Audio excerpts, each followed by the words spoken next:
Now question number 35 देखिए, a diet is to contain at least 80 units of vitamin A and 100 units of minerals. Two foods F1 and F2 are available. मतलब F1 और F2 type के दो food हैं, उनको mix किया जाता है। एंड वो कह रहा है कि जो डाइट है उसके अंदर कम से कम 80 यूनिट्स ऑफ विटामिन ए होनी चाहिए एंड कम से कम 100 यूनिट्स ऑफ मिनरल्स होने चाहिए। Food F1 cost ₹4 per unit and food F2 cost ₹6 per unit. जो फूड F1 है उसकी कॉस्ट है ₹4 per unit and food F2 है उसकी ₹6 per unit. 1 unit of F1 contains 3 units of vitamin A and 4 units of minerals. Food F1 की 1 unit के अंदर 3 units of vitamin A है एंड 4 यूनिट्स ऑफ मिनरल है। And F2 की 1 unit के अंदर 6 units of vitamin A and 3 units of minerals हैं। Formulate the linear programming problems. Find the minimum cost for the diet that consist of the mixture of 2 codes which meets the minimum nutritional requirement. जो कम से कम minimum जो nutritional requirement है उसको भी follow करे और जो कॉस्ट है वो भी क्या आए, मिनिमम आए। तो जरा देखिए यहां पर हम मान लेंगे, that is question number 35, let x units of food F1 and y units of food F2। x units of food F1 हमने ली हैं and y units of food F2 हमने ली हैं। अब जरा देखिए, let z denotes the objective function.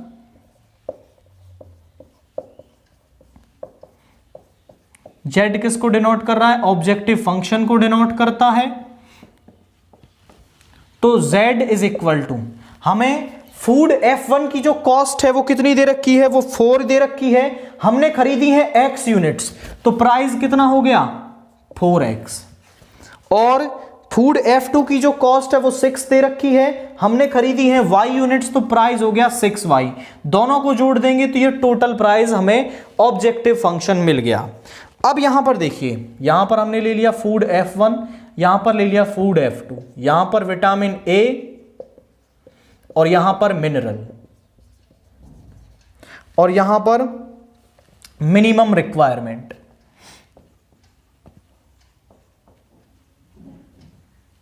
जरा देखिए, F1 के अंदर, फूड F1 के अंदर आपके पास 3 यूनिट्स ऑफ विटामिन ए हैं एंड 4 यूनिट्स ऑफ मिनरल्स हैं। एंड F2 के अंदर 6 यूनिट्स ऑफ तो विटामिन ए हैं एंड 3 यूनिट्स ऑफ मिनरल्स हैं। और वो कह रहा है कि डाइट में कम से कम आपका 80 यूनिट्स तो विटामिन होनी चाहिए एंड 100 यूनिट्स क्या होने चाहिए, मिनरल्स होने चाहिए। तो अब जरा देखिए यहां पर भाई, विटामिन ए की कितनी रिक्वायरमेंट है फूड के अंदर। भाई F1 के अंदर 3 यूनिट्स हैं और F1 हमने लिया कितना है, x यूनिट्स, तो 3 into x टोटल हो गई। F2 के अंदर है 6 यूनिट्स विटामिन ए की और हमने F2 की y यूनिट्स ली हैं, तो एक में तो है 6, y में कितनी हो जाएंगी 6y। दोनों के विटामिन ए को मिलकर कम से कम 80 होना चाहिए, मतलब 80 या 80 से ज्यादा। जब भी सिंबल आएगा एटलीस्ट बोलेगा, तो एटलीस्ट में आपका सिंबल आएगा ये वाला, और एट मोस्ट बोलेगा भाई ज्यादा से ज्यादा, तो सिंबल आपको ये वाला लगाना है इनइक्वालिटी के अंदर। तो 3x + 6y is greater than equal to 80। आगे मिनरल्स में की बात करें तो 4x + 3y is greater than equal to 100, मतलब 100 से ज्यादा ही होनी चाहिए। और x, y is greater than equal to 0, कि ज्यादा से ज्यादा 0 हो सकते हैं या फिर 0 से हमेशा बड़े रहेंगे आपके। अब देखिए, अब हम बनाते हैं graph of 3x + 6y is equal to 80। यहां पर जब हम x को 0 लेंगे, तो x को 0 लेंगे तो y की वैल्यू मिलेगी हमें 80/6, मतलब यहां पर आ जाएगा 40/3। वैल्यू कितनी आई है, 40/3। जब आप y को 0 लेंगे तो x की वैल्यू मिलेगी 80/3। अब हम बनाते हैं दूसरी इनइक्वालिटी का graph of 4x plus 3y is equal to 100। इसका ग्राफ बनाना है। यहां पर है आपका x, यहां पर y। जब आप x को 0 रखेंगे तो y की वैल्यू आएगी 100/3, और जब y को 0 रखोगे यहां पर तो x की वैल्यू आएगी 25। तो ये कॉर्नर पॉइंट्स हैं, ये पॉइंट्स हैं उन लाइंस के लिए। तो यहां पर हम इसका बनाते हैं ग्राफ, क्योंकि जो वैल्यू है वो 30 के आसपास घूम रही है। तो 5, 10, 15, 20, 25, 30, 5, 10, 15, 20, 25, 30, 35। अब देखिए जब x 0 है तो y है 40/3। 40/3 मतलब वैल्यू कहां है आपकी 12 पॉइंट समथिंग वैल्यू आएगी। तो 12 पॉइंट समथिंग आपका यहां पर होगा, थोड़ा अंदाजे से आप बना देंगे, कोई दिक्कत नहीं है। तो 12 पॉइंट समथिंग यहां पर होगा। आगे जब x 80/3 है, मींस 80/3 की बात करें हम, तो यहां पर आ जाएगा 26 पॉइंट समथिंग।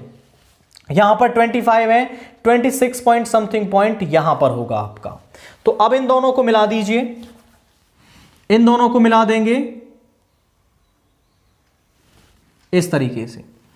तो यहां से आपके पास ये लाइन आ जाएगी 3x plus 6y is equal to 80। यहां आ गया 3x plus 6y is equal to ये 80 वाली लाइन है। उसके बाद जब x 0 है तो y है 100/3, मतलब 33 पॉइंट समथिंग वैल्यू है। तो x 0, y की वैल्यू है आपकी यहां पर हो गया 20, 25, 30 एंड 33 पॉइंट समथिंग यहां पर होगा, 33 पॉइंट समथिंग यहां पर वैल्यू होगी। उसके बाद x है 25, y है 0, तो x 25 होगा आपका यहां पर। इन दोनों को मिला देंगे आप, तो यहां एक कॉर्नर पॉइंट है, यहां एक कॉर्नर पॉइंट है, इस तरीके से। अब इनका फिजिबल रीजन चेक करते हैं कि किस तरफ होगा। जब आप यहां पर x और y दोनों की जगह 0 रखेंगे तो 0 + 0 और सिंबल लेना है ये वाला, तो 0 80 से बड़ा होता है। आप ध्यान से देखिए, क्या ये बात सही है? ये गलत बात है। मतलब जो इस वाली लाइन है, जो इसका फिजिबल रीजन है, वो अवे फ्रॉम ओरिजिन होगा, मतलब इस वाली लाइन का अवे फ्रॉम ओरिजिन होगा। दूसरे वाली को चेक करते हैं, x और y दोनों की जगह 0 0 रखेंगे, 0 इज ग्रेटर देन 100। क्या ये बात सही है? ये बात भी गलत है। मतलब इस लाइन का भी जो रीजन है वो कहां होगा, वो अवे फ्रॉम ओरिजिन होगा। मतलब दोनों लाइंस का जो एरिया है वो इस तरफ बन रहा है आपका।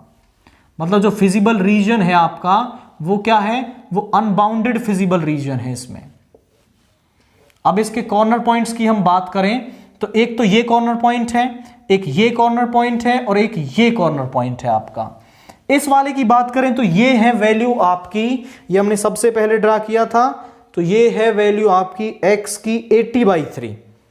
यहां पर x है 80/3, 0, और यहां ये वैल्यू भी हमें दे रखी है, ये है 0, 100/3।